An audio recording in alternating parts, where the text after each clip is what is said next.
নমস্কার, আপনারা দেখছেন গ্রামীণ বাংলা নিউজ।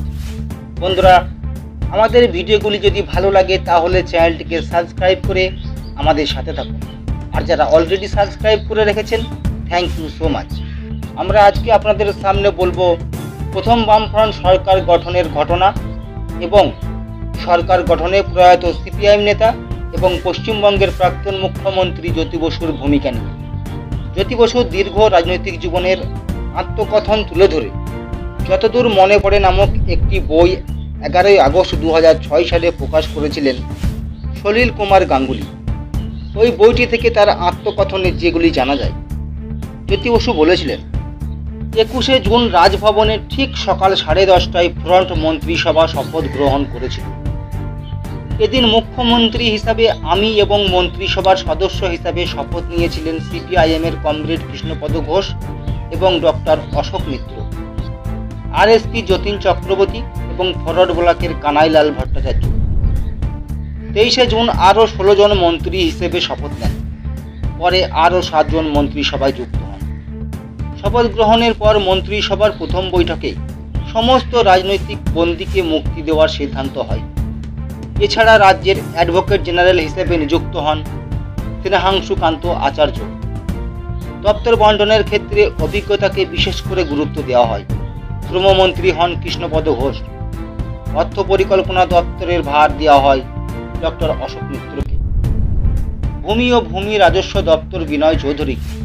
শিল্প ও বাণিজ্য দপ্তরের দায়িত্ব দেওয়া হয় কানাইলাল ভট্টাচার্যকে। অন্তত গুরুত্বপূর্ণ পঞ্চায়েত দপ্তরের সঙ্গে কারা বিভাগের দায়িত্ব পান আরএসপি দলের দেবব্রত বন্দ্যোপাধ্যায়। খাদ্য ও সরবরাহ মন্ত্রী হন সুধীন কুমার। বুদ্ধদেব ভট্টাচার্য হন তথ্য সংস্কৃতি মন্ত্রী। 24শে জুন নবগঠিত বিধানসভার অধিবেশন শুরু হয়। দীর্ঘ 5 বছর বাদে আমরা আবার বিধানসভায়। নতুন বিধানসভার অধ্যক্ষ নির্বাচিত হয়েছিলেন বর্ধমানের নাদনঘাট থেকে সিপিআইএম প্রার্থী হিসাবে জয়ী বিধায়ক সৈয়দ মনসুর হাবিবুল্লাহ। বামফ্রন্টের মুখ্য সচেতক হিসাবে দায়িত্ব পান রাজ্যের ছাত্র যুব আন্দোলনের অন্যতম শীর্ষ নেতা দীনেশ মজুমদার। দীনেশ যাদবপুর থেকে নির্বাচিত হয়েছিলেন। দীনেশ আমাদের পার্টির একজন প্রতিশ্রুতিমান নেতা ছিলেন। বিধানসভাতেও তিনি দক্ষতার পরিচয় দেন। কিন্তু 1980 সালের 25শে অক্টোবর হঠাৎই তার জীবনাবসান ঘটে। এতে আমাদের পার্টি এবং বামফ্রন্টের খুবই ক্ষতি হয়েছিল। সরকার তো গঠিত হলো, আগেই প্রয়োজন অনুভূত হচ্ছিল, এবার সিদ্ধান্ত নেওয়া হলো সরকারকে পরামর্শদানের জন্য ফ্রন্টের দলগুলির কয়েকজনকে নিয়ে একটি কমিটি গঠিত হবে। 25শে জুন বামফ্রন্টের নেতৃবৃন্দের বৈঠক থেকে পশ্চিমবঙ্গ বামফ্রন্ট কমিটি নামে একটি কমিটি গঠিত হলো। কমরেড সরোজ মুখার্জি প্রস্তাব করলেন, এবার আর কনভেনার নয়, ফ্রন্টের একজন চেয়ারম্যান থাকবেন। এর আগে যুক্ত ফ্রন্টের সময় একবার সুধীন কুমার আর একবার নিরঞ্জন সেনগুপ্তকে কনভেনার করেই ফ্রন্টের কাজ চালানো হয়েছিল। প্রমোদ দাশগুপ্তকে চেয়ারম্যান করার প্রস্তাব দিলে তিনি প্রথমে কিছুতেই রাজি হননি। পরে উনি অন্য দলগুলির অনুরোধে চেয়ারম্যান হতে রাজি হন। বামফ্রন্টের চেয়ারম্যান হিসাবে তার সুযোগ্য ভূমিকার কথা এ রাজ্যের মানুষ চিরকাল মনে রাখবেন।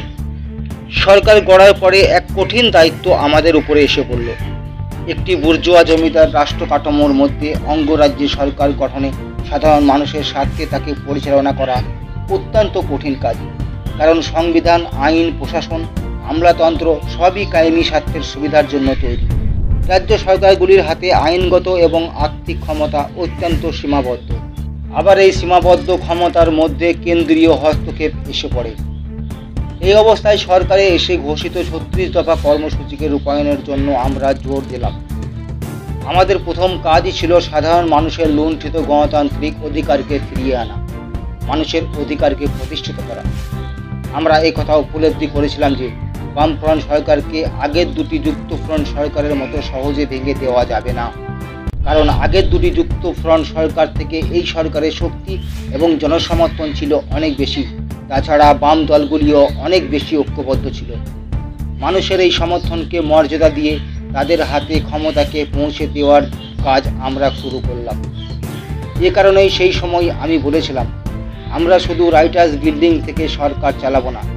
প্রথম বামফ্রন্ট সরকারের আমলে ঘোষিত 36 দফা কর্মসূচির মধ্যে 21 দফার পূর্ণ রূপায়ণ সম্ভব হয়েছিল। বাকি 15 দফা কর্মসূচি রূপায়ণ করা গিয়েছিল আংশিকভাবে। গ্রামাঞ্চলে গরিব মানুষের সামাজিক ও অর্থনৈতিক অধিকার অর্জনের পথকে সুনিশ্চিত করার জন্য ভূমি সংস্কারের কাজ অত্যন্ত গুরুত্ব দিয়ে করা হয়েছিল। একই সঙ্গে ভাগ চাষিদের উচ্ছেদ রোধের জন্য অপারেশন বরকা চালু করা, ক্ষেতমজুরদের ন্যূনতম মজুরি নির্ধারণ, গ্রামে মহাজনী প্রথা অবসানের উদ্দেশ্যকর এবং ঋণ ভারে সুরাহ করার কাজ শুরু হলো।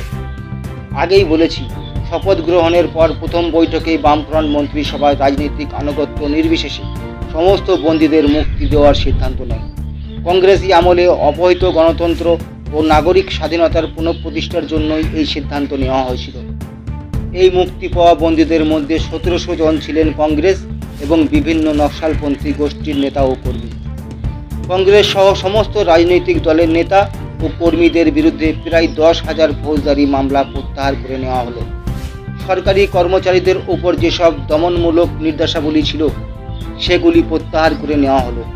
বিনা বিচারে আটক বিচারাধীন মামলা, সংবিধানের 311/2 ক ধারায় যেসব সরকারি কর্মচারীকে বরখাস্ত করা হয়েছিল তাদের প্রাপ্য সমস্ত সুযোগ সুবিধা সহ চাকরিতে পুনর্বহাল করা হলো। রাজনৈতিক কারণে বরখাস্ত শিক্ষক শিক্ষিকাদের ফিরিয়ে আনা হলো। এছাড়া বিভিন্ন বেসরকারি প্রতিষ্ঠান ও শিল্প সংস্থার কর্তৃপক্ষের কাছেও সরকার আবেদন জানালো যাতে তারাও রাজনৈতিক কারণে বরখাস্ত শ্রমিক কর্মচারীকে পুনর্বহাল করে। গণতান্ত্রিক অধিকারকে শুধু পুনঃপ্রতিষ্ঠা করাই নয়, বামফ্রন্ট সরকার এই অধিকারকে সম্প্রসারিত করেছে। শ্রমিকদের ট্রেড ইউনিয়ন করার অধিকারকে এই সরকার প্রতিষ্ঠিত করে। সরকার গড়ার অধিকার দেওয়া হয় পুলিশ ও কর্মীদের। শ্রমিকদের ন্যায়সঙ্গত দাবির ভিত্তিতে আন্দোলন বা ধর্মঘট ভাঙার জন্য সরকার পুলিশ পাঠাবে না, আমরা ঘোষণা করলাম। রাজ্যে পঞ্চায়েত এবং পৌরসভাগুলিকেও সক্রিয় করে তোলার উদ্যোগ নেওয়া হলো। দীর্ঘদিন ধরে এই সব স্বায়ত্তশাসিত সংস্থাগুলির নির্বাচন করা হয়নি, এগুলির ক্ষমতাও ছিল অত্যন্ত সীমিত। পঞ্চায়েত আইনকে সংশোধন করে ত্রিস্তর পঞ্চায়েতি ব্যবস্থা চালু করে ক্ষমতার বিকেন্দ্রীকরণ ঘটিয়ে মানুষের হাতে তা পৌঁছে দেওয়ার উদ্যোগ নেওয়া হলো। নতুন এই পঞ্চায়েতের ভূমিকা ও কর্মধারা নিরূপণে বিশিষ্ট অর্থনীতিবিদ এবং আমাদের পার্টির নেতা সত্যব্রত সেন গুরুত্বপূর্ণ ভূমিকা গ্রহণ করেছিলেন। নতুন এই পঞ্চায়েতের ভূমিকা ও কর্মধারা নিরূপণে বিশিষ্ট অর্থনীতিবিদ এবং আমাদের পার্টির নেতা সত্যব্রত সেন গুরুত্বপূর্ণ ভূমিকা গ্রহণ করেছিলেন। তার সাথে সাথে আমি নিজেও অদম্য পরিশ্রম করে মানুষের পাশে থেকে শেষ পর্যন্ত মানুষকে গণতান্ত্রিক অধিকার ফিরিয়ে দিয়েছি।